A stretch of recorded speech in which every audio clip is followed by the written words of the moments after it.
Vai começar o Indo Talk, o podcast.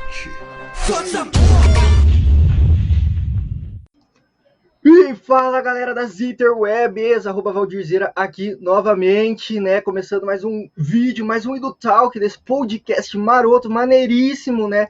Da internet. É o melhor podcast que eu já fiz, tá?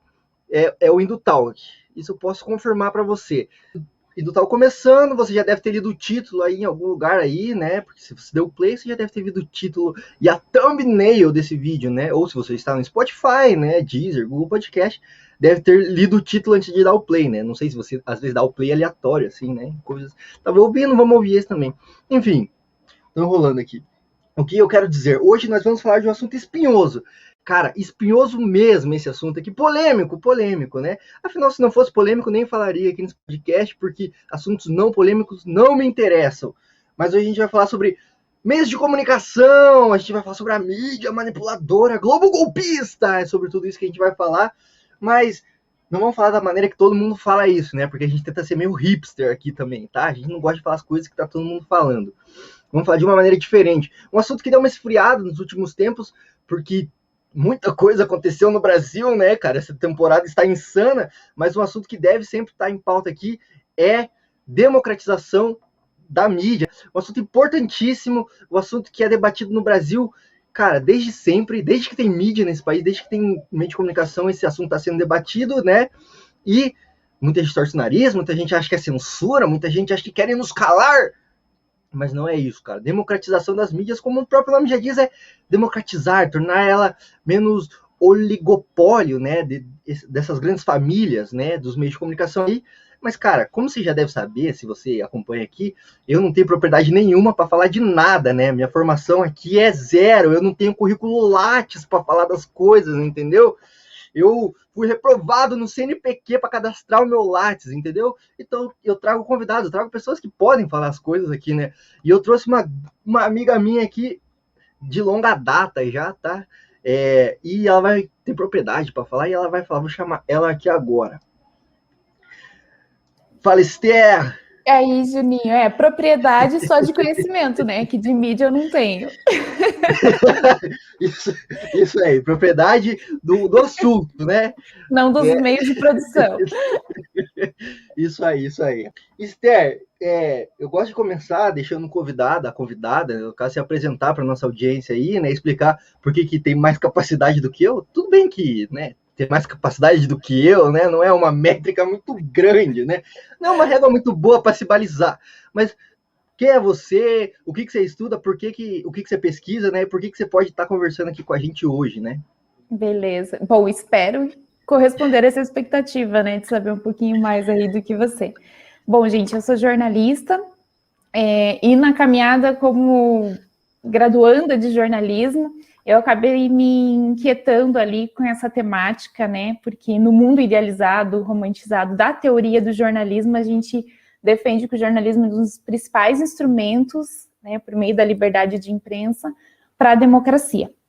E na prática a gente descobre que, infelizmente, às vezes as coisas são invertidas, né, usado por outro motivo. Então, esse se tornou um objeto de pesquisa ainda na graduação, no TCC, estudei a percepção do jornalista sobre o controle editorial, né, como que o jornalista, o peão mesmo, né, o chão de fábrica, lida com esse dilema, né, de estar ali a serviço do interesse público, mas na prática, algumas vezes, ser pressionado por interesses comerciais ou políticos do veículo para o qual ele trabalha. Aí eu fiz mestrado em comunicação, estudei a corrupção jornalística, né, a corrupção política na visão dos editoriais, que é o espaço do jornal onde os veículos se posicionam de forma institucional muito evidente, né, o que é uma contra-regra do que a gente tem no jornalismo no geral, que busca sempre imparcialidade. E agora eu estou no doutorado em políticas públicas, estudando o porquê o Brasil não tornou política pública. Aí tem uma questão discursiva, né? Alguns vão dizer regulamentação da mídia e outros vão dizer democratização da mídia. Por que isso não aconteceu e não se tornou uma política pública? Então, são coisas muito similares. Mas, além disso, né, já trabalhei em rádio, em TV, e trabalho no setor social, né, como assessora de imprensa. Eu fundei De Propósito Comunicação de Causas, que é uma agência focada em trazer visibilidade para essas boas notícias, né? Disputar espaço midiático para mostrar coisas legais que as ONGs, o terceiro setor e os negócios sociais fazem. E, além disso, no momento, eu sou só a mãe da Heloísa. Acho que talvez o trabalho mais importante ainda da sua vida. O mais difícil e desafiador, talvez, também. Sim. Mas legal esse último aspecto também, que é mais recente, né, Esther, de propósito aí, né, de estar aí dando visibilidade para pautas importantes sociais, né, que não tem espaço na mídia hegemônica, né, a gente já, só de falar mídia hegemônica já vão me chamar de esquerdista, né, ok, sigamos. mas de fato é um assunto que não tem muito espaço na mídia hegemônica, né, terceiro setor, causa social é muito pouco, né, mais quando acontece uma ação muito grande, assim, e aí acaba parando no jornal, né? Mas também é legal essa questão aí dos editoriais aí, que para quem não sabe, é quando o Estadão solta aquele texto lá de uma escolha muito difícil, né? Isso aí, né? Quem diria que não seria uma escolha muito difícil? Mas enfim, então a Esther sabe, e eu queria me focar muito nesse último tema de pesquisa dela aqui, que é justamente... Chame como queira chamar, tá? Regulamentação na mídia, democratização dos meios de comunicação, enfim, o fato é que isso é um fator importante. A gente está vendo hoje em dia, né, com um ataque à imprensa muito grande, né, por parte aí do presidente aí, do excrementíssimo, né, e do todo o bolsonarismo, né, como é importante não só uma mídia livre, né, mas uma mídia também que seja independente e seja democrática, que nem se falou, né? Não tenha que disputar entre os interesses comerciais e políticos do dono do meio de comunicação e o interesse público, né, da sociedade brasileira como um todo. Seria, no mundo idealizado, né, como você colocou aí, seria legal ter uma mídia que realmente estivesse pensando no bem coletivo, né? Não necessariamente no bem coletivo da Fiesp, né? Pois é bem espinhosa toda essa discussão, né? Porque se a gente for pensar só no conceito de mídia, já é uma janela gigantesca, né? Porque normalmente a gente entende como mídia, né, a mídia de massa, né? E que é um conceito do século XX, assim, né? Meios de comunicação de massa, que vem TV, rádio, jornal e meios impressos. Agora a gente tem a internet que quebrou tudo, assim, tudo que a gente tinha de protocolo. Mas tem muitas outras coisas que são mídia, né? Um DVD é uma mídia, um CD, uma pessoa que trabalha numa agência de publicidade contratando espaços para anúncio é um mídia, né? Então, assim, são muitas coisas que são mídia, mas se a gente pensar uma das coisas, o recorte ali, né? O produto jornalístico produzido pelos meios de comunicação de massa. É disso que a gente está falando. Acho que é importante fazer esse recorte para entender, assim, que é algo bem específico. E aí eu digo que se tornou muito mais difícil hoje, porque no século XX, quando a gente instalou essa coisa de meios de comunicação de massa, né, que é a ideia de um veículo fala para uma galera, e aí tem toda uma desconstrução da ideia de que essa galera é sempre manipulada, essa galera é sempre alienada, não tem capacidade crítica, né? A gente já superou essa visão, mas a gente tinha uma ideia de um fluxo contínuo, né, de que alguém está falando, os outros estão ouvindo e está posto ali e acabou, e existia um monopólio dessa produção por parte dos meios de comunicação de massa. Então, poucos canais de TV, poucos jornais, poucos rádios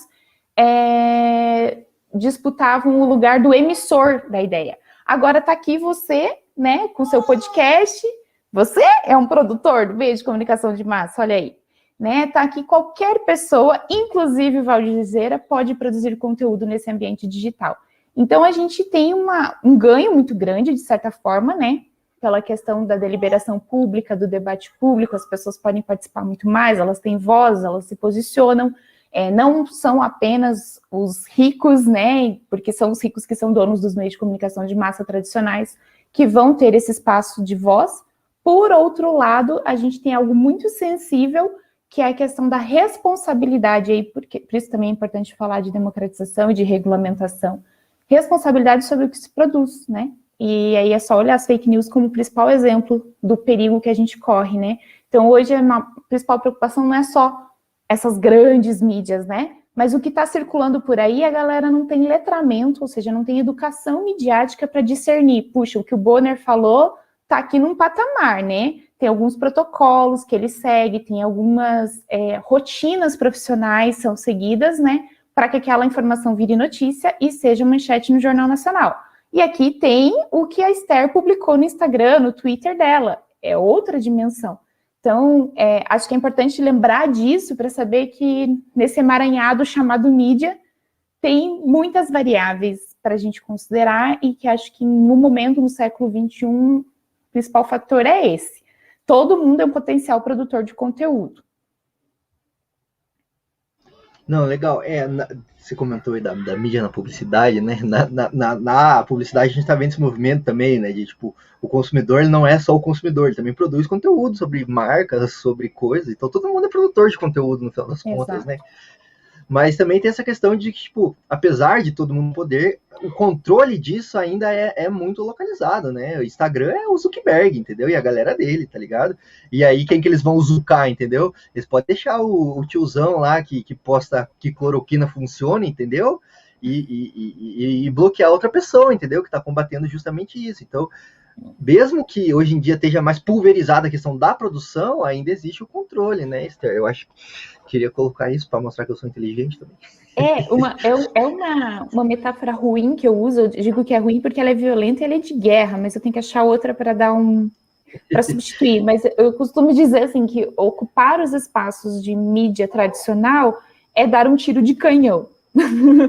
Desculpa a coisa violenta de guerra, mas é porque assim, estamos aqui produzindo conteúdo, mas eu postar no meu Twitter, eu postar em alguma outra coisa, desde que eu não tenha notoriedade o suficiente para virar uma notícia no Jornal Nacional, porque o que o Bolsonaro posta no Twitter pode virar notícia no Jornal Nacional. Mas o que você postamos por aí não passa da esquina, né? Todo mundo está produzindo conteúdo, mas quem está consumindo? Aí tem uma questão de audiência, né? De repertório, de credibilidade, de alcance. Então, essa é a grande diferença, né? Embora ainda queiram dizer que o jornal impresso perdeu um valor, ele não é mais lido, nananana. Não. Ele tem ainda uma amplitude muito grande, a televisão nem se fala, né? Tem muito... Acho que 35% dos domicílios brasileiros não têm acesso à internet, então a gente precisa lembrar disso também. Tem uma questão de democratização da tecnologia, né? Então a televisão ganha muito nisso, essa questão do alcance, do controle e da qualidade daquilo que se diz, né? Quem está falando? Né? Por que se dá tanta credibilidade quando alguém fala alguma coisa e outra não? E aí que eu reforço a questão dos impressos, porque os impressos perderam a circulação que eles tinham lá no início do século XX, claro, né, a atualização. Só que eles ainda balizam o debate público. Então, a questão dos impressos não é quantos leem, mas quem lê. Quem lê os impressos são os tomadores de decisão da política brasileira, assim, o Bolsonaro, eu duvido que ele leia alguma coisa, mas normalmente o que se pensa é que um presidente da República lê o editorial do Estadão, lê o editorial da Folha para saber o rumo, né, para sentir o clima nacional, como a gente fala, para onde estão indo as coisas, e toma decisões com base nisso, né, os grandes tomadores de decisão leem os editoriais, que são só 2% dos leitores leem os editoriais, mas esses 2% são pessoas muito importantes. Então, tem esse valor, sim, tem essa hierarquia da informação que a gente tem que respeitar. Total. O presidente lia quando isso aqui ainda é um país, né? Pois é. Mas enfim, mas legal, muito interessante mesmo tudo isso. E aí, só para já ir sentindo aí, você que está nos ouvindo, como é que vai ser esse debate aqui, tá? Vai ser polêmico, mas vai ser com conteúdo, tá? Por isso que eu trouxe a Esther aqui, tá? Porque ela estudou para isso, tá? Eu não. Meu Deus do céu, cuidado para não propagar fake news por aí. Propaganda enganosa. Não, mas vamos lá. E só antes de continuar, então, deixa eu fazer os merchans aqui, clássicos aqui, né? Porque estamos falando de mídia, estamos falando de democratização, precisamos de dinheiro, né? Afinal, nós também somos um negócio. Não, mas assim, somos um canal independente, tá, gente? A gente vai, talvez, fale disso aqui ao longo do debate aqui, a importância de termos canais independentes, Mas o fato é que a gente entendeu? A gente não tem nenhum financiador, nenhum patrocinador grande aqui, e aí a ajuda de vocês aí, pessoinhas, ajuda bastante já, né? A gente tem um site lá, indotalks.com.br, onde tem artigos de opinião, resenha, crítica, tem análise da cultura pop, com viés bem crítico, bem progressista, tá? Tem lá o @Indotalks no Instagram também, a gente faz conteúdo para lá.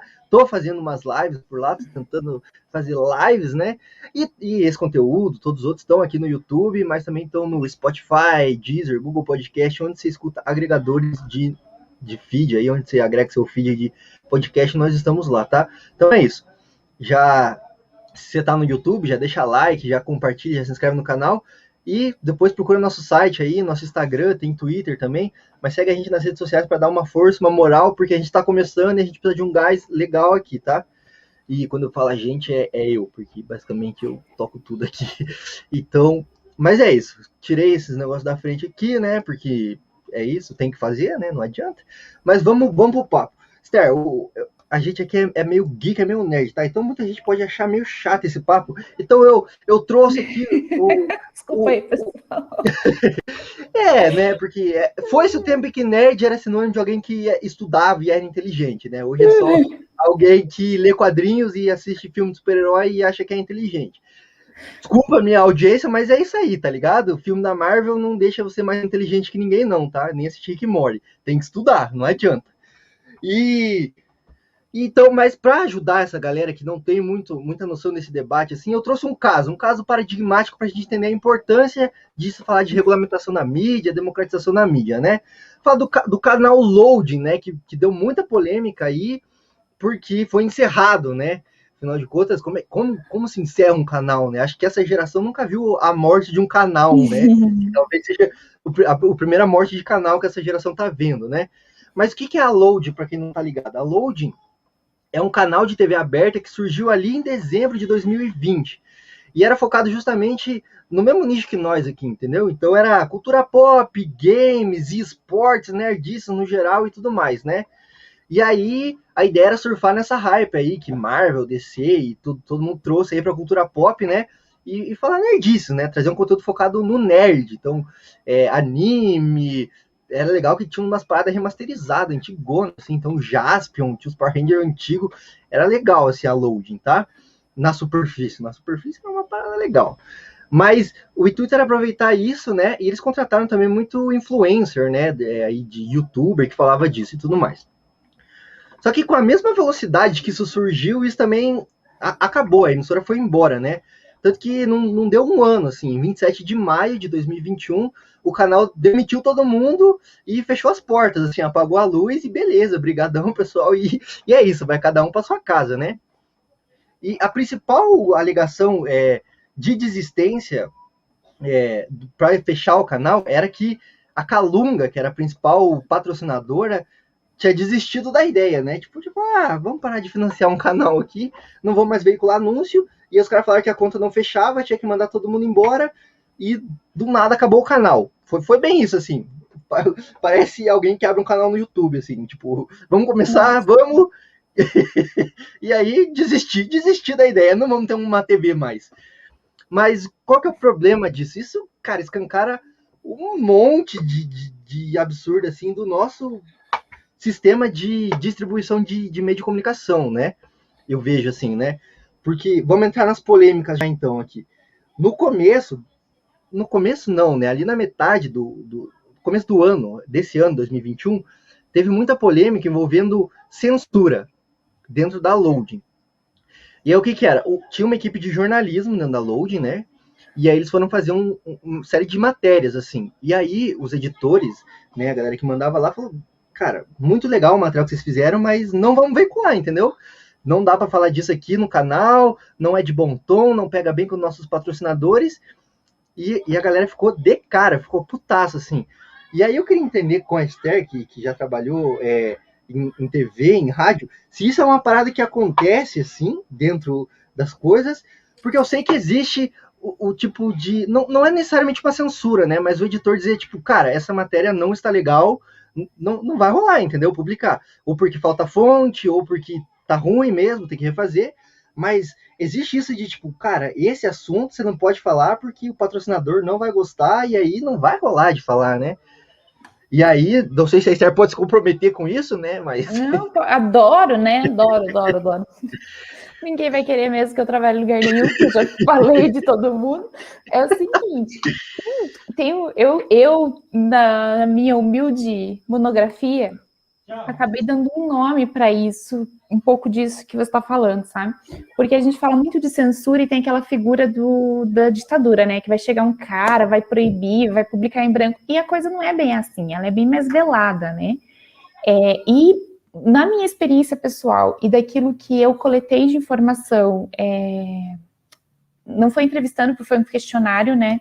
Mas com os jornalistas aqui do Paraná, de televisão, a conclusão que eu cheguei é que a gente tem muito mais autocensura do que censura. O que quer dizer essa autocensura?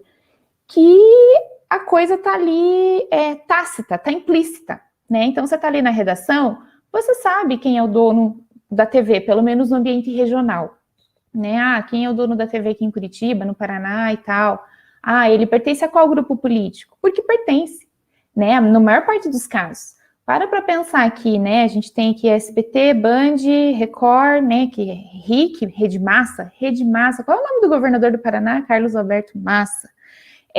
A gente tem a Band TV, né? É do grupo J. Malucelli.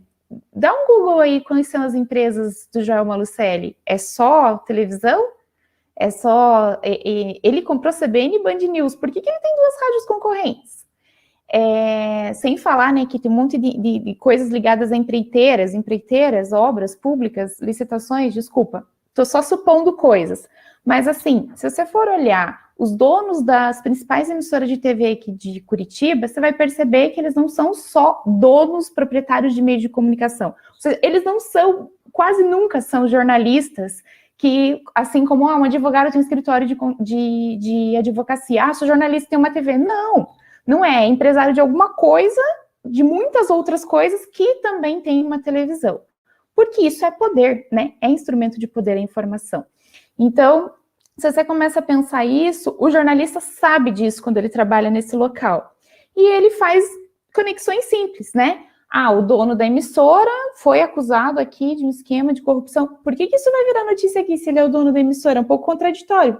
Então, eu, como jornalista, não vou colocar em risco o meu emprego, que talvez seja um salário mínimo dentro estou falando da lógica regional, né? Não estou falando de William Bonner, que é outra escala, estou falando de um jornalista que ganha ali um piso salarial de acordo com o que o sindicato determina ali no estado, e que se ele ousar fazer isso, ele vai perder emprego e vai ter uma galera que vai ficar feliz porque vai ganhar esse emprego, né? É muito limitado, assim, o mercado jornalístico numa cidade pequena, né? Então, essas coisas de autocensura, elas acontecem naturalmente. A pessoa dificilmente vai peitar, vai levar adiante. E se levar, pode acontecer isso sim. Se não vem tanto de cima, né? O patrão não precisa descer e falar, não faça. Às vezes é o colega do lado, é o editor, que vai falar, putz, cara, essa matéria aqui não vai rolar. E não precisa ser uma matéria tão investigativa assim. A coisa é detalhe, né? Ah, tem um anunciante aqui, tem outro ali. Comigo, coisas que aconteceram, né? Foi coisas do tipo, fazer uma matéria aqui, coisa boba, né? Sobre buraco de rua. Gente, todo dia tem, né? Coisa comunitária, buraco de rua. E eu ouvi, né, minha chefe direta falar, você tá louca? O principal anunciante dessa TV aqui é a prefeitura. Se a gente faz essa matéria aqui, fecha a TV. É isso que você ouve. Ou então, em época de campanha eleitoral, né? Vamos cobrir aqui tal... oh, meu Deus, fugiu a palavra que quando o partido se reúne para delegar ali quem vai ser o candidato, enfim, vamos cobrir esse aqui. Não, a gente não vai cobrir esse, porque ele é a oposição, a gente vai no do prefeito, né? Então, essas coisas acontecem, assim, de uma forma mais explícita, né? Acontece. E aí eu quero dar destaque aqui para o trabalho da Pamela Pinto, que ela fez no doutorado dela, um estudo bem relevante, levantando a quem pertencem as emissoras regionais, porque a gente fala muito assim, Globo lixo, Globo golpista, ou pensa na Record Universal, mas o que acontece nas cidades, não só do interior, mas nas cidades, nos municípios menores, nos estados é muito mais aterrorizante do que acontece em nível nacional. Porque em nível nacional existe um certo profissionalismo, né? E ainda os anunciantes são coisa grande.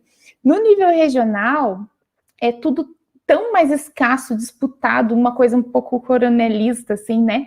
E pensando no que os senadores e deputados que estão em Brasília, o poder que eles têm de influência nas suas regiões é muito maior, né? É ali que a coisa acontece. Então, tem o trabalho da Pamela Pinto que faz um levantamento disso e mostra que a maior parte dos meios de comunicação de massa, não por coincidência, está na mão de políticos, né, que ocupam cargos públicos, o que é inconstitucional, né? A nossa lei não permite isso, mas isso acontece.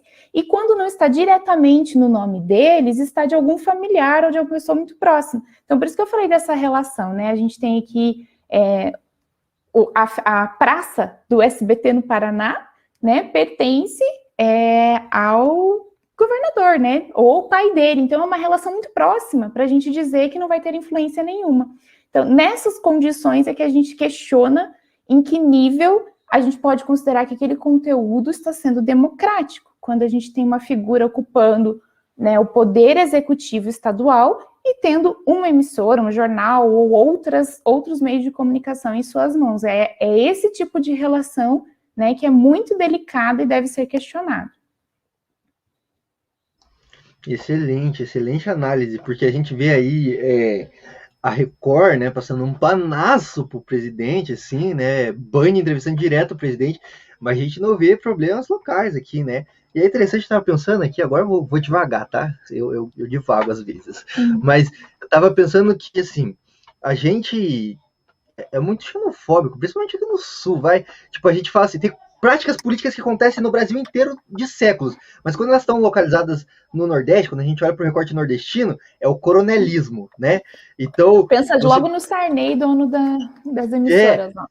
Mas aqui você expôs um quadro muito gritante, cara, que o pai do governador é dono de uma emissora de televisão, cara, que é uma das maiores, assim, não é uma televisão pequena, é uma das maiores. E aí... E isso desde antes dele se eleger, né? Isso desde antes de eleger. Mas veja como na Rede Massa parece que, tipo, o Paraná tá benzão na campanha de vacinação, tá ligado? Parece que tudo é flores, assim, saca? Por quê? Porque quando você faz essa análise, você entende. Porque, pô, o jornalista vai criticar o filho do cara que paga o salário dele, assim, em última análise, você for ver. Não vai, entendeu? Porque não é burro, tá ligado? É trabalhador. Mas só um parênteses que eu abri aqui, né? Porque eu tava pensando nisso. Quando a gente olha se a gente tivesse recorte fosse lá no Nordeste, é coronelismo, né? Seria uma prática absurda. Mas aqui no Paraná é tudo bem, né? A gente é mais civilizado aqui, né? Tá ligado? Sim. Enfim, mas é só um parênteses que eu fiz. E eu dei exemplo de uma TV, mas se você vai olhar para a realidade das rádios, nossa, e pior. O poder que as rádios têm, porque a gente despreza, né? Mas, principalmente em cidades menores, assim, né? Rádios comunitárias que estão sob posse de políticos, as rádios, os jornais de bairro, são praticamente mantidos por vereadores, deputados, esse é o perfil, né? Então, aliás, esses caras ocupam, inclusive, o papel de apresentadores, né? Quem nunca viu um vereador, um deputado apresentando um programa policial? Ou, ao contrário, né? Apresentadores que se tornam deputados e vereadores. Então, tem toda essa mistura de papéis que é muito delicada. E aí eu penso assim, sabe, Juninho? Às vezes a gente pensa no mundo... Desculpa, gente, para mim ele é Juninho. No mundo idealizado, assim, né? Isso não pode e tal. Beleza, não pode, é um conflito de interesse. Mas eu acho que pior que isso é a gente não ter uma transparência sobre essas coisas, né? Então, por isso que eu bato na tecla de que as pessoas precisam ser educadas para consumir esse tipo de conteúdo. Beleza, eu sei que o governador é filho do dono da emissora X. E na emissora X eu vou encontrar um conteúdo que vai ser contaminado, entre aspas, né? Ou influenciado por esse cenário. Mas eu tô aqui, tô vacinada, né? Vou saber ler isso aí.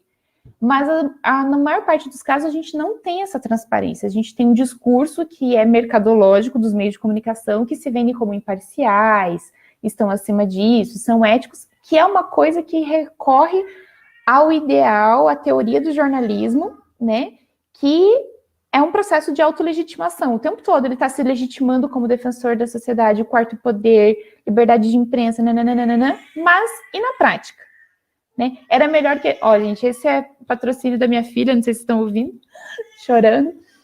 Mas eu prefiro dizer que era melhor a gente dizer, não, nós temos veículos que são parciais, sim, eles se posicionam parcialmente, mas é transparente, tá aqui. Aqui você vai ler A, aqui você vai ler B, tire suas conclusões. É melhor do que dizer que A e B são imparciais e na prática ninguém é, né? E eu ia complementar justamente isso mesmo. Eu acho que é mais vantajoso você ter uma população que saiba ler criticamente, tipo, tal veículo tá me falando isso, mas por quê? Porque ele pensa assim, a linha editorial dele é essa, entendeu? Quem são os financiadores disso? Por quê? Do que ter um cara que vai falar, não, eu sou isento, entendeu? Eu tô trazendo jornalismo imparcial. Não, tá nada. E essa é uma visão só do jornalismo, né? Porque se a gente for olhar para a história, o jornalismo, ele não nasceu dessa imparcialidade toda. Isso é uma construção americana bem capitalista, assim. Porque, veja, lá na queda da Bastilha, tá, não vamos voltar muito na história, né? Mas por que começou ali a circular os jornais impressos? Financiados, sim, pela Revolução. Então, era bem partidário, né? Os mais conservadores, os mais progressistas, mas era um negócio super partidário. Por isso que até hoje a gente remete à ideia de que a imprensa francesa ela é mais parcial. Mas é isso, tipo, aqui tem o partido A e esse jornal você vai ler esse tipo de coisa, e aqui tem o outro que você vai ler outro tipo de coisa e tome suas conclusões. Nos Estados Unidos veio esse norte utópico da imparcialidade, objetividade, blá, blá, blá, que a gente chega à conclusão que é impossível se praticar. Porque mesmo quando eu estou buscando ser totalmente imparcial, só de eu escolher que, puxa, um debate entre o Bolsonaro e o Lula ao vivo no YouTube é notícia, e um debate do Valdir Zera e da Esther não é notícia, isso já é parcial. Por que um dos caras lá importa e o outro não importa? É um juízo de valor. Então é impossível ser imparcial. Mas os americanos inventaram isso aí, que é algo super mercadológico. Por quê? Quanto mais imparcial eu sou, mais eu agrado os meus anunciantes. Tipo, eu consigo ter, no sentido assim, eu consigo ter um leque muito maior de anunciantes. Eu estou me fechando para poucas pessoas, né? É um procedimento tal. E a gente vai perceber que, por exemplo, não estou criticando como um veículo ruim, não é isso, mas a Folha de São Paulo, ela consegue seguir mais essa cartilha, né? De sempre se pautar como imparcial e tudo mais, tem os processos muito claros e tal, e toma decisões muito mercadológicas nesse sentido. Você vai ler o editorial da Folha, é um editorial sofrido, porque nunca é tipo, pá, é isso e acabou. É sempre, veja bem, tem isso aqui, mas também tem aquilo ali. Você que gosta disso, continue assinando a Folha, mas você que gosta daquilo, fica aqui, né? Porque é uma coisa assim muito cuidadosa, ponderada e tal, que vai nessa linha. E eu tô falando isso não é que o meu achismo, tá? Eu entrevistei os editorialistas da Folha para fazer o meu mestrado sobre a questão da corrupção, né? E aí, assim, o editorialista falou assim, cara, quando a gente teve que falar que era bom a Dilma renunciar, tipo, a gente não estava pedindo impeachment. O título do editorial era nem Dilma, nem Temer. Era, tipo, renuncia a galera, né? Eles falaram assim, era um editorial para dizer assim, para atender o nosso leitor que não queria mais a Dilma, mas não ir contra aqueles que eram contra o impeachment, porque não era algo bom. Então, nem Dilma, nem Temer, renuncia, sabe? Tipo, foi uma decisão. Eles calcularam, eles falaram assim, eles calcularam quantos leitores de esquerda eles iam perder e quantos de direita eles iam perder, sabe? É uma leitura, tipo, é muito menos ideológico do que a gente imagina às vezes. Às vezes é para pagar a conta mesmo, sabe? Para ver ali quem fica e quem vai embora. E a gente fica criando teoria da conspiração quando os caras querem lucrar. O que você falou, negócio acima de tudo, né? E a Folha aí, hipster da terceira via, né? Já quando, antes de ser modinha, já tava faltando a terceira via. Já. Sim. Mas só para encerrar esse assunto, encerrar não, tá? A gente vai voltar nisso depois, mas só para fechar essas polêmicas aqui da loading, eu queria falar sobre esse processo que, tipo, muita gente interpretou como uma brincadeira, entendeu? Brincar de fazer televisão e como isso é sacanagem, assim, no meio profissional mesmo, né? Porque você contrata um monte de jornalista, uma porrada de gente, uma porrada de produtor, e aí vocês falam assim, ô galera, foi mal, assim, não deu certo, tá ligado? Porque você sabe mais que eu, né? Mas eu tive um contato também, eu sei que fazer TV, mesmo local aqui, tá ligado? Mesmo regional, envolve muita gente mesmo, não é pouca gente. E aí parece que, tipo, esses caras, só porque eles podiam, eles estavam brincando de fazer TV, tá ligado? E aí não deu certo, mandou todo mundo embora, tipo, do dia pra noite, assim, tá ligado? Tipo, foda-se, procure seus direitos, tá ligado? E aí, se isso também não é problemático nesse caso da Loading, assim, porque, cara, você chama a galera investe ali tempo de vida, trabalho, esforço, né? E aí você fala assim, galera, foi mal aí, não deu certo. E, tipo, não é fazer um podcast pro YouTube, entendeu? Você fala pra galera, fala pro editor, seu editor, esse mês não vai rolar pagamento, né? Então foi mal, procura outra frila. Mas é uma TV, entendeu? É muita gente envolvida. E aí, não sei se você quer comentar a sua experiência sobre isso, assim, se você acha que isso foi meio sacanagem da galera, assim, porque eu acho que foi, tá? Eu acho que só porque os caras tinham dinheiro, eles acharam que podia brincar de fazer TV, assim. Eu acho que na realidade local, assim, que é onde eu tenho experiência, é tão escasso os recursos que eu acho isso meio comum, sabe, de acontecer, né, de não ter como bancar as coisas. E acho que a preocupação a respeito disso é que a gente fica muito refém do capital, né, e que é onde vem o dinheiro, né. E aí que tem impacto sobre a produção. Para você conseguir manter certa produção, você se curvar a determinadas coisas, né? Acho que esse é o fator preocupante, assim, que num contexto mais de independência, de fato, né, financeira, ou você ter um diretor que banque isso, né, que fale, não, independentemente, ao trocadilho, de ter ou não ter recursos, a gente vai seguir essa linha editorial e acabou. Né? Então, eu acho que essa é a problemática, assim, acho que é bem... porque tem essa coisa, né, quando inventaram a tal da publicidade, né, porque o jornalismo tá ali de graça, mas alguém tem que pagar a conta, né, esse custo todo, como você falou, né, muita gente envolvida. Então, como não ser refém disso, né? E aí eu volto, né, para a teoria do jornalismo que traz, inclusive isso, né, a separação muito clara no jornal do que é notícia e o que é anúncio, é para tentar trazer essa separação, assim, do jornal, o que a gente se responsabiliza é esse conteúdo aqui que você está vendo. O anúncio não tem nada a ver com a gente, né? Ou na televisão mesmo, tem intervalo comercial, né? É essa tentativa, assim, de não misturar o departamento comercial com a redação do jornal, né? Que é a linha editorial, que é o que a gente está falando, né? Que é a questão ideológica. Mas, na prática, isso é muito difícil, né? Eu já recebi ligações do departamento comercial na redação para dizer o que eu tinha que fazer. Então, e quanto menor, né, o contexto, mais difícil. Então, eu acho que é uma sacanagem? Acho, mas também fico pensando em quem teve essa ideia aí, ia fazer o quê?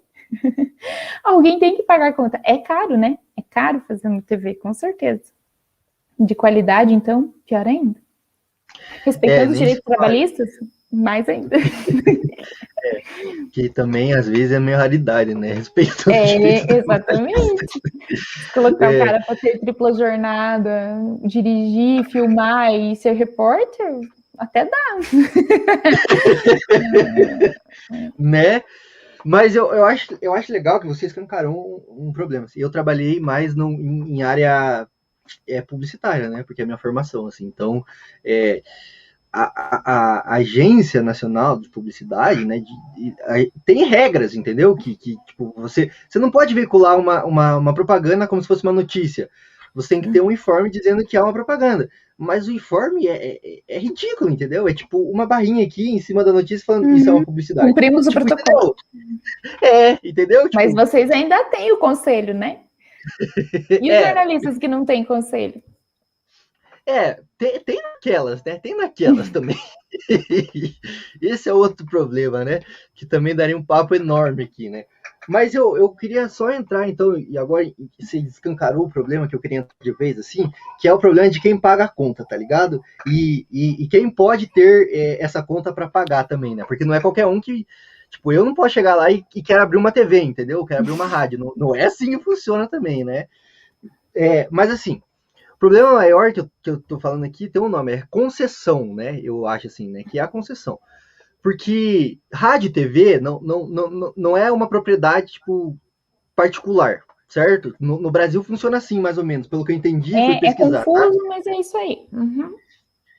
né? Tipo, pertence ao Estado, basicamente, né? E ao Estado, ele concede, ele faz uma concessão para uma determinada empresa privada assumir uma faixa, né? De TV ou rádio dentro do país, assim. E daí tem algumas foi normas, tipo, tem que ter conteúdo educativo, não sei o que, nananã. Quem respeita, ninguém, mas ok. Mas tem norma. Uhum. Acabei de descobrir que tem que ter, né? Porque eu nunca vi. Enfim. Mas assim, e o que acontece? No Brasil existe uma faixa UHF, que é essas faixas de TV, tá? E a faixa 32 foi concedida nos anos 90, pelo poder público, para o Grupo Abril, que é um grupo que tinha revistas, tinha outras coisas, e eles tinham essa concessão da faixa 32 para transmitir canal. O que acontece é que quando nos anos 90, o Grupo Abril comprou a licença da Viacom, que é uma empresa americana, da marca MTV. Então, eles tinham o direito da marca MTV e eles tinham uma faixa de TV. Então, eles puderam juntar as duas coisas e transmitir o canal MTV. É confuso, tá? Eu acho que é propositalmente confuso até se marcar. Eu acho que os caras fazem de propósito confuso. Mas, assim, só que em 2013, a MTV no Brasil, como toda criança dos anos 90 sabe, ela faliu, tá? Ela fechou as portas, assim, acabou, e aí é isso. E aí, esse canal ficou vago, assim. Só que, tipo, esse canal ficou vago naquelas, entendeu? Porque é aqui que entra a pira nebulosa, assim, do que aconteceu com essa faixa. Porque, na teoria, ela não era uma propriedade do Grupo Abril, né? Ela era uma propriedade do Estado. Então, o Grupo Abril tinha que devolver em algum momento para o Estado. Só que o que acontece é que em 2016, num processo cabulosíssimo, que foi parar no STF, foi barrado, foi aprovado, esse direito do canal foi transferido para um grupo que chama Spring Editora, que é dos irmãos José Roberto Garcia e Paulo Roberto Garcia, que eles também são donos de uma rede muito grande de varejos, que por sinal é a Calunga. Ou seja, a Calunga não desistiu do canal, eles eram donos do canal o tempo todo, tá ligado? E agora acaba de descobrir que eu perdi mais um patrocinador aqui, que é a Calunga, depois de denunciar isso aqui, nunca que os caras vão querer financiar esse canal aqui, mas tudo bem. Mas isso escancara, o que isso escancara? Escancara esse debate sobre o que o Estado está fazendo com as faixas de televisão e rádio no país, tá ligado? Por que isso é tão confuso e por que isso é tão problemático, assim, saca? E aí eu não sei, tá ligado? Isso é uma pergunta mesmo para você, Esther, assim. Eu adoraria encontrar uma resposta boa para dar, mas acho que só provocando mais, acho que entrar naquilo que eu já falei, né, de dar uma olhada no trabalho da Pamela Pinto sobre a propriedade regional, mas tem um conceito muito legal, assim, que eu acho que ajuda a gente a pensar, né, a achar uma saída para essas confusões todas, que o professor Fernando Azevedo traz, que é sobre diversidade interna e externa. Porque normalmente a gente foca na diversidade interna, que é o quê? Globo é lixo, porque é parcial, né? Principalmente quando é contra aquilo que a gente gosta, né? Daí é parcial. Se for a favor do que a gente gosta, tá lindo. Já falo sobre isso.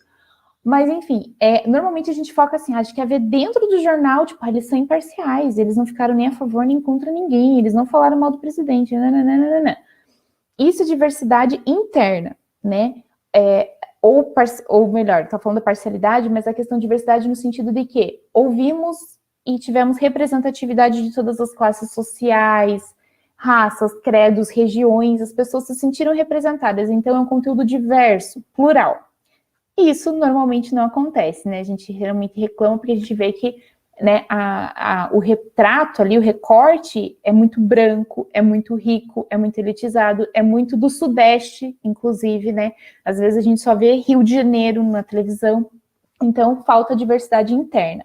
E aí o professor Fernando Azevedo defende a ideia de que a gente deveria investir no Brasil numa coisa que o nosso sistema de mídia não é, de forma alguma, na diversidade externa, ou seja, se o veículo, dentro de si próprio, ele não consegue refletir essa diversidade, então que a gente tenha diversidade de canais, né? Um mais à direita, outro mais à esquerda, um que mais regional, mais cultural, enfim, uma diversidade de fontes, né? Então a gente conseguiria equilibrar isso. O que eu falei sobre a questão da gente ter a sensação de assistir algo e pensar isso é parcial, que canalhas, nananã, tem um conceito bem interessante que se chama mídia hostil, que é a tendência de que nós, leitores, telespectadores, temos de interpretar que aquilo que vai contra as minhas ideias, meus valores e crenças, automaticamente é antiético, né? Então, eles são parciais, eles são meus adversários porque eles estão colocando ideias que eu não concordo. Mas se a gente inverter a lógica, né, eu vou começar a gostar daquele veículo, porque ele está falando o que eu acredito. E aí eu não estou muito preocupado se ele é parcial ou não é, porque ele está falando o que eu acredito. Né? E eu acho que ficou muito claro isso em relação ao Globo, né? Porque na época do impeachment da Dilma, boa parte da esquerda ali, Globo lixo, Globo golpista, tudo mais. Aliás, Globo golpista. E aí, de repente, ela começou a destruir o bolsonarismo. Agora, quem que não gosta da Globo? Os bolsonaristas. E aí, no fim do dia, eu penso, cara, isso tudo colabora para dizer que a Globo faz um bom jornalismo, né? Se ninguém tá gostando dela, então estão fazendo... Não tá tão ruim assim, né? Melhor que ninguém goste do que todo mundo goste.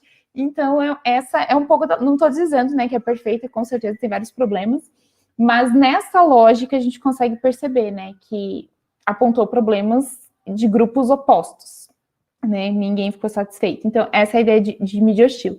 E tem também uma outra ideia interessante, que é o efeito de terceira pessoa, essa tendência que a gente tem de achar que o manipulado, o alienado é sempre o outro, né? E que a gente não faz parte disso, e que a gente, de repente, não tá ali seguindo, compartilhando, achando que um veículo é maravilhoso só porque ele valida as nossas ideias, né? Ele só coloca notícias que comprovam aquilo que eu já pensava. Então, essa também é a ideia de efeito de terceira pessoa que eu acho interessante, é sempre achar que os outros são burros para cair em algumas conversas, mas que eu sou inteligente o suficiente para fazer minhas leituras e estar acima disso.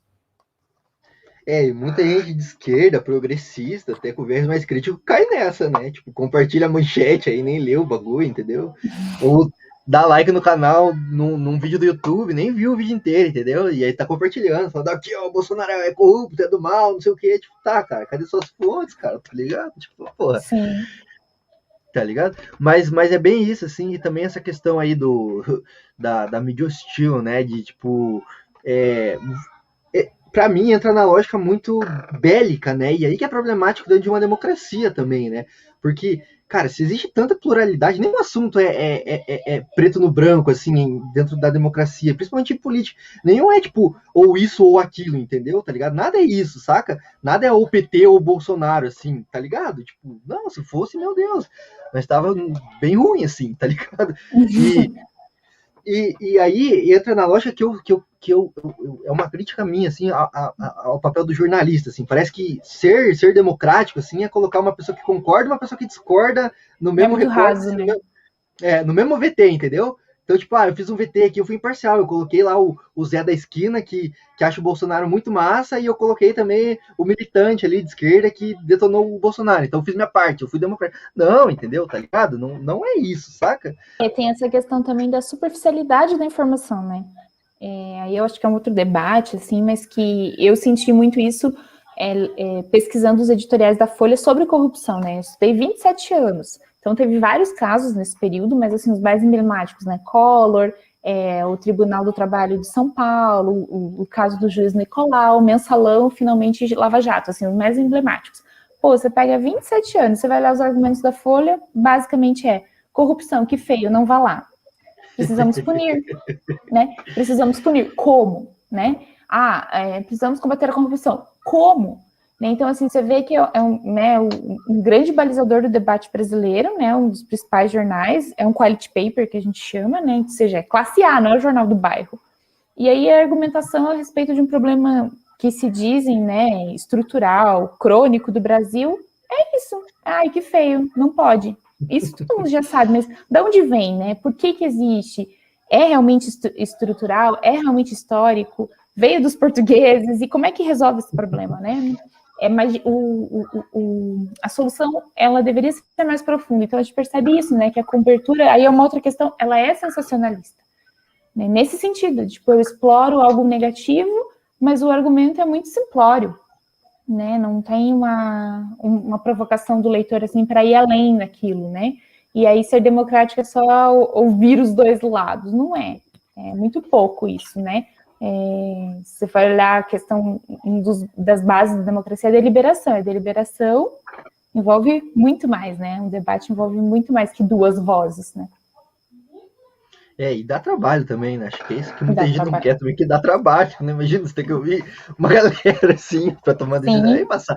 É melhor ouvir só o sim ou não e vamos embora. é. Mas mas o que você E falou, de eu sinto preferência que alguém nem queira dar entrevista, que daí você fala, não se pronunciou. Pronto. é, é, perguntado aqui pela nossa editoria, não quis se Até o manifestar. momento. É, exato. É, mas eu cito assim, na minha leitura, tá? Mais radical até assim do capitalismo, assim, tipo, eu acho que não tem espaço para isso justamente pelo modo como é construído tudo, entendeu? Tipo, não tem espaço para aprofundamento nada. Tipo, no mundo hoje não tem espaço para aprofundamento nenhum. Você pega, a galera tá no TikTok, entendeu? Vendo vídeo de 15 segundos. Como você vai se aprofundar nisso, entendeu? Mas o que eu queria falar assim também é que é isso, entendeu? Nesse processo assim, em que tudo é mercadoria, tudo precisa vender, entendeu? Então, tipo, não tem espaço para o aprofundamento, tá ligado? E não é nem questão de, tipo, o jornalista é mau, ele quer manipular. Não, bicho, é que no Não, final das coitado do contas. jornalista, ele é o pirão, né? Ele é o Mas no final das, proletariado, ele é o chão de fábrica. e no final das contas, tipo, E precisa ele que vai vender, entendeu? apanhar na Precisa. manifestação. Fato, fato. Os Inclusive, caras colocam os pobres para brigar. pior, pior. E pior que o próprio jornalista, que ele é hostilizado por manifestante, é o cara que vai ser hostilizado pela polícia, tá ligado? É o cara que Pelo o próprio chefe. veículo, o próprio veículo que ele trabalha vai hostilizar ele mesmo, porque trabalhador não tem que ter direito, tá ligado? Sim, é tenso. Não, olha, eu não sei como resolver isso aí, mas eu sei que eu tenho uma figurinha no WhatsApp que me representa, que tem o Karl Marx, eu não sei se eu vou conseguir descrever, mas tem o Karl Marx sentado, daí tá escrito assim, Karl com K, né, de Karl Marx, call center, daí todos os seus problemas se devem ao capitalismo, algo mais que eu possa ajudar? Para mim é isso. Não tem mais nada. Excelente, excelente. O pior é que é isso, né? Mas isso também, o problema disso é que isso acaba criando oligopólios, né? Também na própria mídia, né? Por que não tem a questão da democratização é importante? Por isso que você colocou. Se a gente não consegue mudar a estrutura do veículo, assim, de comunicação, vamos colocar outro veículo, tá ligado? Que vai dar a informação. Esse é o principal problema do Brasil, né? Eu falei disso e não dei os dados, né? Mas a gente tem basicamente 5 famílias que dominam, que mandam em todo o sistema de mídia brasileiro, assim, nacional, né? Então você pensa, 200 milhões de habitantes, toda a diversidade que a gente tem, né? De migração, de classe social, de credo e tudo mais, e aí tem 5 famílias que determinam como que essa circulação funciona. É aí o nosso ponto mais frágil, eu diria. Não, e não só isso, como a gente falou de ideologia, né, um pouco assim, citamos assim, em algum momento, mas também existe uma certa ideologia que é vigente na sociedade e justamente por causa dessa oligopólio, eu não sei falar essa palavra, por causa desse, Oligopolização?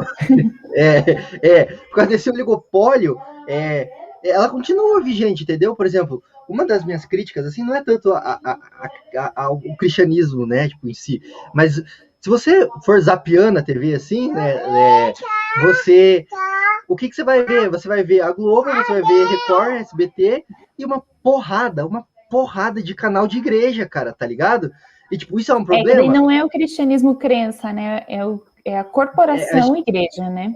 Isso. E Que aí a está a questão serviço de outro. Na verdade, na minha visão, inclusive como cristã, né, eu entendo que, nesse sentido, assim, são instituições que usam como discurso o cristianismo ou a religião a favor de outros interesses, que não são o cristianismo, né? Então, Mas, enfim, essa é uma leitura que eu faço depois de muito tempo. a questão é que é um CNPJ que está ali falando, no final das contas. Não é uma igreja, não é uma organização de fé. É um CNPJ. E é um pastor que ele tem uma ideia, ele tem uma visão. E aí, não é tanto ter o pastor falando, mas o que esse pastor está falando, entendeu? Na TV. Eu acho que isso é o principal. E por que a gente não tem, sei lá, aqui agora falando, se o Brasil é um Estado laico e os canais pertencem ao Estado, por que a gente não tem uma TV de candomblé, de umbanda, entendeu? Por que a gente não tem uma TV, acho que espírita até tem, se marcar assim, mas entendeu? Por que que a gente não tem... Tem a TV pública também, que é muito sucateada, muito tal. Mas, entende? Por que que tem daí entra no call center. E a justiça... Quem que vai financiar a TV do Candomblé? Tá doido? É isso, o Emicida podia, inclusive, deixar o recado aqui pro Emicida. Mas, enfim, é isso, entendeu? Essa é só a minha crítica, assim, de por que a gente zapeia a TV e vê muito canal de igreja mesmo, tanto católica quanto evangélica, assim, tá ligado? E o que tá passando lá? Por que tá passando isso lá, entendeu? Qual é o objetivo político dessa mensagem? Porque essa mensagem, eles assumindo ou não, tem um caráter político e tem um objetivo político também. Você pega o Silas Malafaia aí, grande... Com respeito a todo mundo aí que vai na igreja do Silas Malafaia, mas um grande picareta aí, tá ligado? Tá ligado? E aí o cara fala assim... Juninho, esse canal não tem dinheiro pra bancar isso aí. Depois que eu falei do governador, tô preocupada com você. Não dá nada. Pode me processar, picareta mesmo. Do seu dinheiro, eu faço uma vaquinha online pra pagar advogado depois. Mas, entendeu? Ele tem um objetivo político, entendeu? O pastor que tá lá na frente na TV falando, ele tem um objetivo político. Porque, afinal, a TV também exerce uma certa forma de poder na sociedade, né? Então, tipo, querendo ou não, tem isso também, tá ligado? E aí entra na questão da importância de democratizar de fato, entendeu? Se o controle é do Estado, para fazer essa concessão, o Estado devia obedecer a população, entendeu? E não os interesses privados, assim. E aí que aqui também vai uma crítica aí, para quem me chama de petista aí, viu? Minha família que me chama de petista, que era quando a Dilma tinha a conjuntura para poder fazer isso e não pautou isso, entendeu? Tanto que eu li vários artigos, assim, decepcionados com a Dilma. Não é nem criticando, é decepcionados, porque houve uma grande movimentação no setor, houve grande movimentação, assim, da sociedade para se pautar isso, da regulamentação da mídia, e simplesmente foi esquecido no baile, entendeu? Foi tipo, depois na volta a gente vê isso, tá, galera? E aí não se pautou isso, tá ligado? E aí hoje a gente também palpite, né? Eu sei que o ministro da comunicação da Dilma em 2010 chegou a, levar na mesinha dela, assina aqui, né? Mas isso é mexer com o quê? Com a propriedade de mídia, né? Isso que a gente precisa olhar. Por isso que a história, assim, quem é a favor chama de democratização da mídia, e quem é contra chama de regulamentação para dar uma cara de censura. Tipo, o que a Dilma quer fazer? Ela quer censurar os veículos? Você vê como a briga é muito discursiva, né? E aí, quem que é a galera que acredita que é regulamentação, censura? Os donos dos meios de comunicação, não os jornalistas chão de fábrica. Então, tem essa disputa discursiva, né? Agora, meu palpite, né? A gente sabe que a Dilma não tinha toda aquela gordura para queimar, né, de maioria no Congresso, para chegar com uma coisa assim bem intransigente com os caras, porque se eles são muitos os donos dos meios de comunicação regionalmente, por que eles vão querer um projeto desse para regulamentar? E aí, se a coitada, né, não conseguiu nem ficar no poder, levou um impeachment, era mais uma coisa que ela ia levar para incomodar os caras, né? Claro, pode ter os interesses pessoais também, dos amigos próximos dela, mas é isso, é brigar com gente grande ali no Congresso e que eram os principais interessados. Então é um negócio assim que desagrada muita gente, né? E gente poderosa, e elite.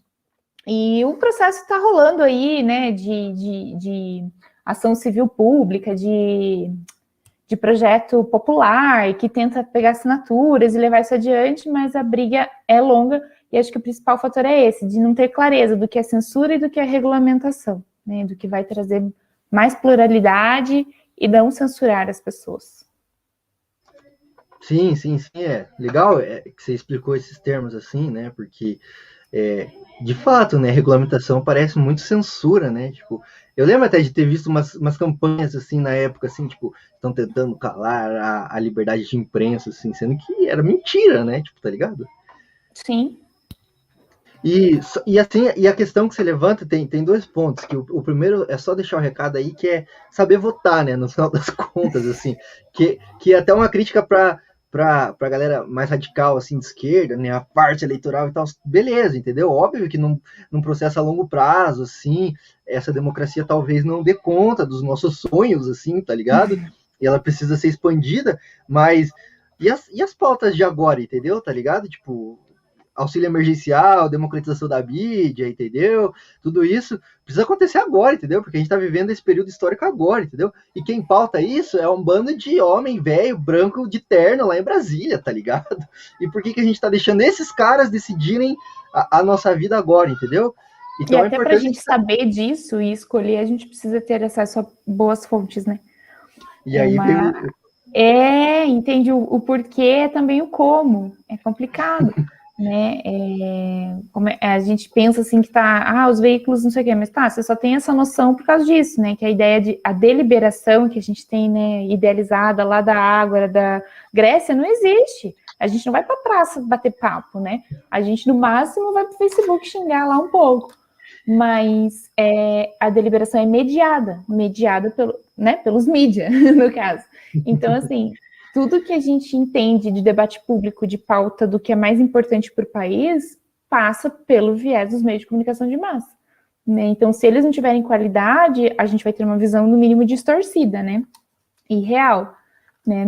Pouca gente vai entrar no site do Congresso para saber o que está rolando, né? O que é mais importante. Então, é daí que nasce, até para escolher quem a gente vota decentemente, a gente precisa dar um valorzinho para esse jornalismo calejado e que não é muito eficiente 100%.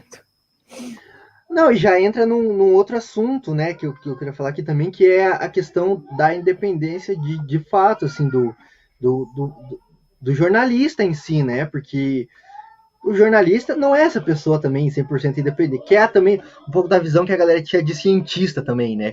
Que é o cara que ele bota o jaleco assim, ou a mulher que bota o jaleco e abdica de todas essas crenças e vira isentão, né? E racional. O jornalista também, quando ele liga a câmera, pega o microfone, tem que abdicar das crenças. Não faz sentido isso, não existe.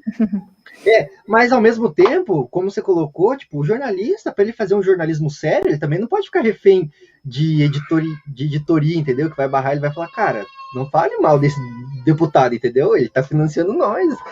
E aí a importância de ter um jornalismo independente mesmo, né? Que a gente vê aí bastante nas redes sociais, né? Vê aí um pouco com a advento da internet, né? Que tem campanha de financiamento coletivo e tal. Mas também tem que ver isso aí, né? Porque pode ter uns dias da semana livre aí que não são tão independentes assim, tá? Ó, viu? É um desafio, né? Agora. É um desafio porque mesmo em volume financeiro a gente sabe que é uma faísca ali, né? Comparado ao intervalo comercial do Jornal Nacional. Né? Então, assim, acho que é importante, é um começo, é algo legal. Acho que tem projetos aí que têm feito coisas bem legais, né? Não vou colocar no mesmo bojo, mas que dão um contraponto, assim, né? Além da agência pública, Intercept faz coisas interessantes, mas não equivale, né, ao poder de uma televisão de canal aberto. Então, é legal ter isso, mas, de novo, né, é importante lembrar do alcance lá do tiro de canhão. E aí, só para encerrar, então, assim, que já estourou o tempo que a gente tinha combinado longe, né? Nunca consigo fazer 1 hora redonda. Mas só para encerrar, então, eu lembro que você comentou, até antes da gente começar a gravar, sobre educação midiática, né? Que eu acho também que é um canal, assim, para a gente tentar, se não chegar na democratização, assim, da mídia como um todo, pelo menos ter essa leitura mais crítica, assim, dos veículos e tudo mais, né? E se você acha que esse é um canal para conscientizar as pessoas, que pode gerar esse resultado a longo prazo, né? Da democratização da mídia, assim, da comunicação. Sim, eu defendo muito isso porque, primeiro, né? Eu acho que é um norte utópico achar que diversidade interna, né? Que o jornalista ali e toda a conjuntura, os processos, os protocolos vão ser isentos e idealizados. Acho que isso é muito difícil. E é um longo caminho para a gente percorrer para ter a diversidade externa, né? Da democratização da propriedade, do acesso e tudo mais. Então, eu entendo que também é um processo educativo, que na Europa acontece com muito mais frequência, assim, tem modelos bem legais, sempre nos países nórdicos, né? Que é de focar na educação midiática. E a gente tem uma urgência, que é a questão das fake news, ou seja, educação midiática não é só para eu ver o Jornal Nacional e ler o jornal, né? E tem gente que vai achar que isso é coisa do passado. É para eu assistir o canal no YouTube aqui e ter um bom senso, né? De entender que, o cara tá falando isso porque ele é isso, aquilo. Não, esse cara não tem propriedade nenhuma. Não, isso aqui é falso, isso é verdadeiro. Enfim, eu acho que a gente pode focar nisso para que a gente também dê mais autonomia e credibilidade para o cérebro das pessoas, sabe? Não ficar aquela coisa assim, ai, não, foi barrado, não foi, se tá lá é verdade, mas dá condição para que a pessoa consuma a informação, né, tenha repertório para isso, né, e que consiga tomar decisões a partir desse tecido que é, na verdade, um retalho que ela vai construindo. E aí tem uma iniciativa que eu posso citar aqui, que é uma referência aqui no Brasil, que é o Educamídia. Eles, na verdade, formam professores de escola pública que levam esse conteúdo para a sala de aula, né, então os caras são meio guerreiros, assim, e dá resultado, né, e eu acho que é interessante, assim, que todo mundo que tem uma certa noção de como as coisas funcionam, a gente não pode só tirar sarro da tia do Zap, sabe? Tipo, compartilhou um negócio ridículo aqui, tira sarro, ou só fala para ela que é falso. Ensina a mulher a ler o troço, sabe? Seja um agente, assim, de tipo, não, tia, esse negócio da Record aí não é bem assim, mas por que não é? Explica, né? Eu acho que faz parte, assim, de uma responsabilidade cidadã mesmo, né? E principalmente quando envolve umas tecnologias um pouco mais modernas, digitais, né? Que exigem um outro tipo de letramento também, que é da ferramenta ali, né? Explicar para a avó que o que está no YouTube não é a mesma coisa que está no Jornal Nacional. Pô, é um grande serviço social aí que qualquer geração Z pode fazer. Até porque ninguém é dono da verdade também, né? Tá ligado? Tipo, Sim. saca? Tipo, se você só rir, se achar superior, assim, tipo, tá ligado? É. Baita serviço social que você fez, tá ligado? Claro que eu acho também que tem gente ruim, tá? Que sabe que é mentira e compartilha no Zap também, tá ligado? Mas aí, né? Separar o joio do trigo, né? Mas, enfim, é isso. Eu acho também que a educação midiática é o canal também, né? Porque é uma defasagem, né? A gente só tá aqui porque a gente não foi ensinado direito também, antigamente, né? Tipo, tá ligado? E também é um processo, né? Então, ações como a Educamídia aí, que é legal pra caramba, assim, também é guerreiro nesse país, né? Em que tudo é feito pra dar errado, né? Então, alguém tentar fazer a coisa certa, assim, é guerreiro, né? E, Esther, cara, a gente podia, tipo, falar mais um timezão, assim, né? Porque não ia esgotar esse papo, né? Ele é muito complexo, né? Mas é isso, né? Não quero tomar muito o seu tempo lá, que senão a Heloísa vai me xingar. Ela não tá xingando já. Ela não sabendo falar, ela já tá me xingando. Mas é isso, queria só abrir então para, se você quiser dar algum recado final, assim, pra galera, busquem conhecimento. Mas algum recado final aí, de propósito, nas redes sociais, qualquer coisa aí, esse é o espaço também. Beleza, obrigada pelo convite. É sempre bom falar sobre esses assuntos polêmicos, mas por isso que eu gosto. No Instagram é @EstherAtanásio, Esther sem H, Atanásio com H, que é para confundir mesmo. E, eu acho assim que ponderação, apesar de ter o clichê aí do isentão, mas eu acho que ponderação é sempre importante, né? E a gente vive num momento aí muito extremista, assim, então conseguir ponderar muitas coisas, inclusive na hora de consumir informação, faz diferença. Total. Valeu, Esther. Brigadão de novo aí por Valeu. dar seu tempo aí para esse podcast, né? Que tá começando. E muito obrigado para você que acompanhou a gente aqui até o final. Eu sei que esse episódio foi pedreira, a gente falou de coisas que não são tão populares assim, coisas que são espinhosas. Sei que mexemos em vesperos aqui nesse canal, mas é isso que a gente fazemos aqui nesse canal, tá? Então, nesse podcast cutucamos a onça com vara curta. Então, se você gostou desse conteúdo, eu vou te pedir para, se você tá no YouTube, dar o like, comentar sua opinião, pode me xingar de esquerdista, comunista, gaysista, abortista, maconhista, taxista, eu realmente não se importo. Mas deixa seu comentário se você gostou também, recomenda esse vídeo para algum amigo aí que tá xingando a Globo de golpista, Globo de lixo, e se inscreve no canal, ativa o sininho, isso ajuda bastante, a gente tá começando, sim, é um podcast pequenininho, mas tem potencial para ir longe, enfim, e a ajuda de vocês aí, como a gente não tem patrocinadores, e acho que depois desse episódio vai ter menos ainda, é muito importante, tá? Então já se inscreve no canal, ativa o sininho, curte, comenta, compartilha aí com os amigos, E, claro, né? Claro. Acesse o nosso site, www.indotalks.com.br, artigos de opinião, resenha crítica, cultura pop da maneira mais crítica e progressista possível. Instagram, @indotalks. E estamos aí no Deezer, Spotify, Google Podcast, qualquer coisa que você escuta podcast, nós estamos lá, nesse ambiente, tá? Então é isso, pessoal. Siga a gente nas redes sociais aí, YouTube, o nosso site. E é isso. Valeu, time. Então é isso. Eu deixo vocês por aqui. Vocês podem conferir outros conteúdos, outros episódios desse podcast. Se você ainda não ouviu, eu recomendo, tá?